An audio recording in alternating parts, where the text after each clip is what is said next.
Welcome to Hidden Truth, the channel where forgotten lives are brought back into the light and where silence is never accepted as the final answer. Tonight you are about to enter a real story that remains unresolved, documented, and deeply unsettling. A story where fame could not protect a man from vanishing without explanation. In Paris, one of the most watched cities in the world, a singer known for rebellion, art, and fearless expression walked into a metro station and never came back.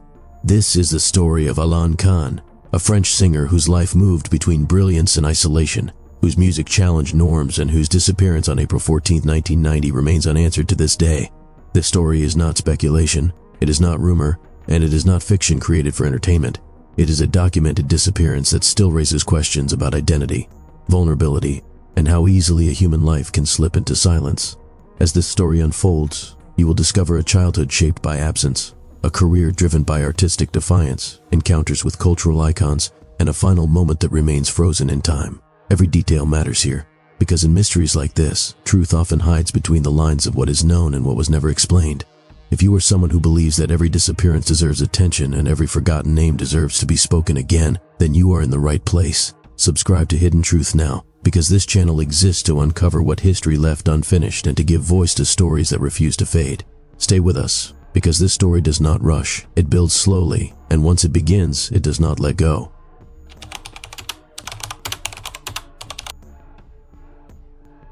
Alain Kan was born Alain Michel 𝐬𝐧𝐠 on September 14, 1944, in Paris, France, at a time when the city was still recovering from war and uncertainty, and this fragile environment quietly shaped the emotional background of his life.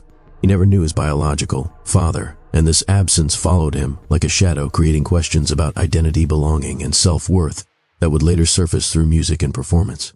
Raised by his mother and stepfather, whose surname Kan he would later adopt Alain, grew up alongside his stepsister, Véronique, who was 7 years older and whose presence represented stability, in contrast to his own restless nature.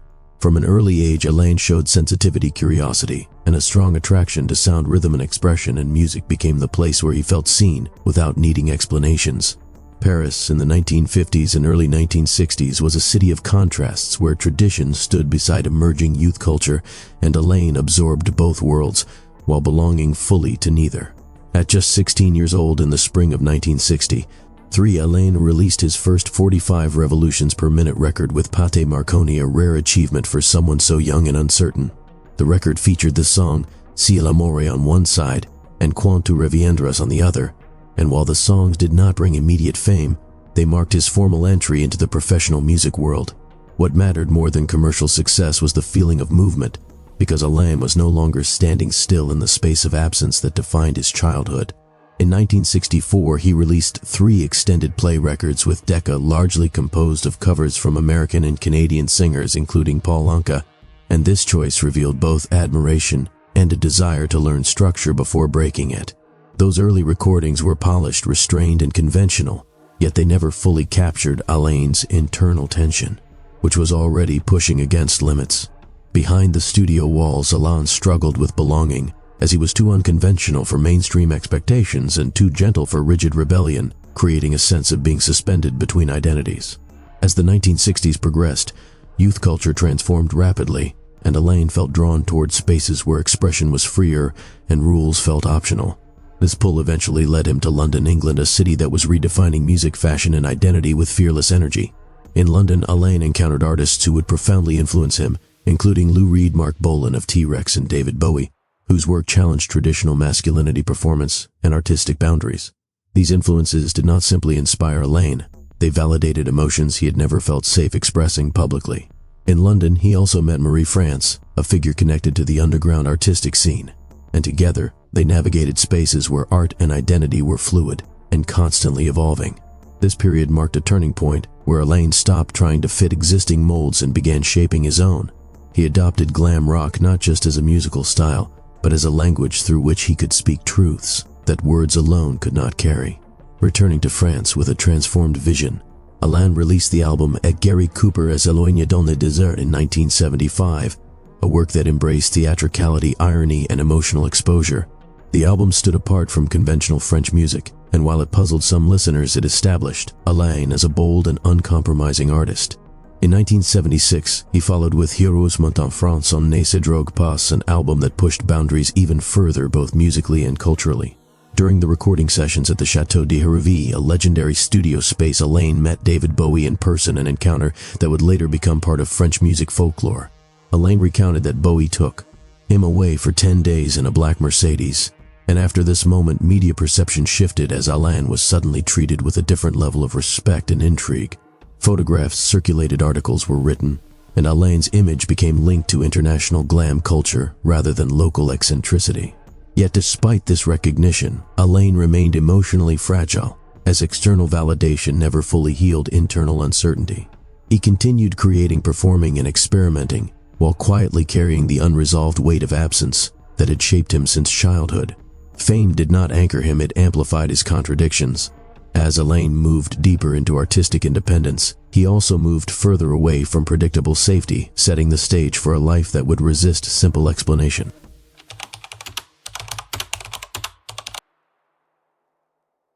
As the 1970s moved forward, Alain Kan became known less as a mainstream singer and more as a cult figure admired by those who understood his depth and misunderstood by those who expected simplicity. His music did not aim to comfort, it aimed to reveal, and this made him both fascinating and difficult in an industry that preferred clarity over complexity. Alain did not chase popularity, he chased expression, and this choice slowly placed him at a distance from commercial success while increasing his artistic integrity. In 1979, he released the album Whatever Happened to Alain Kan, a title that sounded ironic at the time, but would later feel almost prophetic. The album reflected introspection, fragmentation, and a growing awareness of personal displacement, as if Alain was already questioning his own place in the world. Listeners who followed him closely sensed a shift in tone as the music carried less theatrical rebellion and more emotional exposure. During this period, Alain lived a life that moved between creative bursts and quiet withdrawal, often disappearing from public view, only to return briefly through music. His personal relationships remained complicated as he struggled to balance intimacy with independence and connection with solitude. In 1971, Alain became the brother-in-law of the famous singer Christophe, when Christophe married Alain's stepsister Véronique, creating a family tie to mainstream French music culture. Despite this connection, Alain remained on the margins, choosing authenticity over assimilation. The 1980s brought change not only to music but to the cultural environment that had once embraced experimentation. Glam rock faded from popularity, and the industry shifted toward new sounds, new images, and faster consumption. For artists like Alain, who refused to reinvent themselves for trends, this transition created isolation. In 1986, Alain released Parfum de Nuit, an album that felt darker, quieter, and more reflective than his earlier work. The album carried a sense of night, both literal and emotional, as if Alain was writing from a place of internal shadow rather than external performance. Critics who engaged with the album recognized its depth, but it did not bring renewed fame. Instead, Alain seemed to retreat further from the spotlight, choosing a life that remained largely undocumented. Friends and acquaintances later described him as someone who lived intensely but privately, someone present yet distant. There were no public announcements of retirement, no dramatic exits, and no statements suggesting a desire to disappear. Then came April 14, 1990, a date that would redefine everything that came before it. On that day, Alain Kan was last seen at the Rue de la Pompe metro station in Paris. The circumstances were ordinary, which made what followed even more unsettling. There was no reported argument, no confirmed meeting, and no sign of distress. Alain entered the station, and after that moment, there were no verified sightings. No body was found. No belongings were recovered. No official conclusion was reached.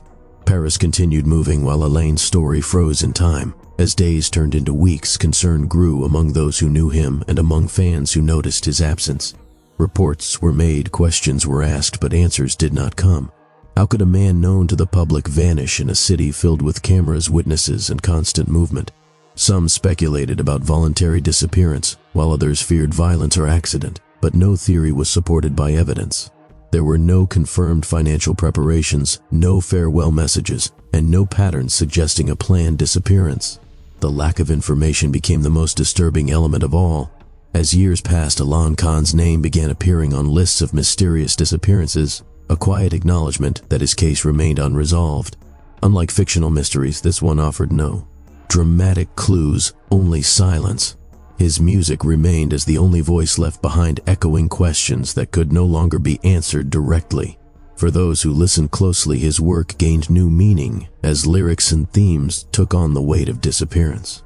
What once felt theatrical now felt tragic. What once felt rebellious now felt vulnerable. Alain Kan became not just an artist, but a symbol of how easily a life can fade without explanation. His disappearance left behind a gap that documentation could not fill, and a silence that still asks to be understood.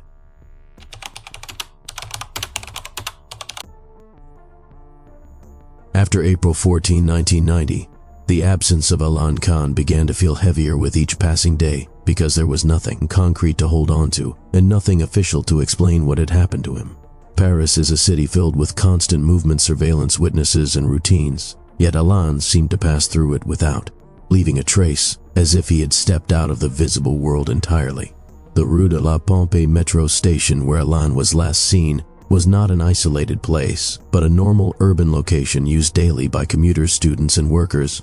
There were no confirmed reports of unusual activity that night, and no immediate alerts that would suggest danger or emergency. This ordinariness made the disappearance more disturbing because there was no clear moment where something went wrong. Friends and acquaintances later stated that Alain had not expressed fear, nor had he spoken of plans to leave Paris or France permanently. There were no known financial withdrawals that suggested preparation for a new life, and no written messages that hinted at a voluntary disappearance. Alain did not sell his belongings, nor did he settle affairs in a way that would indicate an intentional farewell. For those who knew him, the idea that he simply chose to vanish did not align with his character. Alain was introspective, but he was also expressive, and if he wanted to leave, he would likely have turned that choice into art or words. As time passed, silence replaced urgency, and the lack of information became permanent rather than temporary. Unlike high-profile criminal cases, there were no dramatic press conferences, no public suspects, and no official conclusions that could bring closure. Alain Kan became one of many names quietly recorded in lists of unexplained disappearances without a narrative to accompany the fact. Some observers later suggested that Alain's lifestyle and vulnerability may have exposed him to danger, but these ideas remain speculative. Others pointed toward the possibility of an accident within the metro system, yet no evidence was ever found to support this theory. There were no confirmed remains, no reports of unidentified bodies, and no forensic connections made in the years that followed. The lack of evidence did not strengthen any theory, it weakened them all equally. What remained undeniable was that Alain disappeared in a city where disappearance should have been nearly impossible. This contradiction is what continues to haunt those who revisit the case decades later. Alain's music and public image added another layer of complexity because his life had always existed, between visibility and isolation. He was known enough to be recognized, yet private enough to slip through gaps unnoticed. This duality mirrored the nature of his disappearance, which was both public and invisible at the same time. As years turned into decades, Alain's story shifted from active concern to quiet remembrance. His albums were rediscovered by new listeners who approached them with the knowledge of his disappearance, and this context changed how the music was heard. Lyrics once seen as theatrical began to feel personal and prophetic. Themes of identity, absence, and distance gained new weight when paired with the reality of his vanishing. Alain Kan was no longer just an artist from a specific era, he became a symbol of unresolved loss. His disappearance highlighted how systems can fail, even in modern cities, and how easily human life can slip into administrative silence. There was no final chapter written by authorities, and no explanation preserved in official records. What survived instead were fragments, memories, and music. These fragments continue to invite questions rather than answers. Who saw Alain Kan last? Did someone notice something and dismiss it as unimportant? Was there a moment when intervention could have changed the outcome? These questions remain open because no evidence ever closed them. In the absence of facts, imagination fills the void, but imagination cannot replace truth. Alain Kan's disappearance remains exactly what it was on that night, an unanswered event suspended in time. It stands as a reminder that not all stories resolve and not all lives receive conclusions. What remains is the responsibility to remember and to question rather than forget.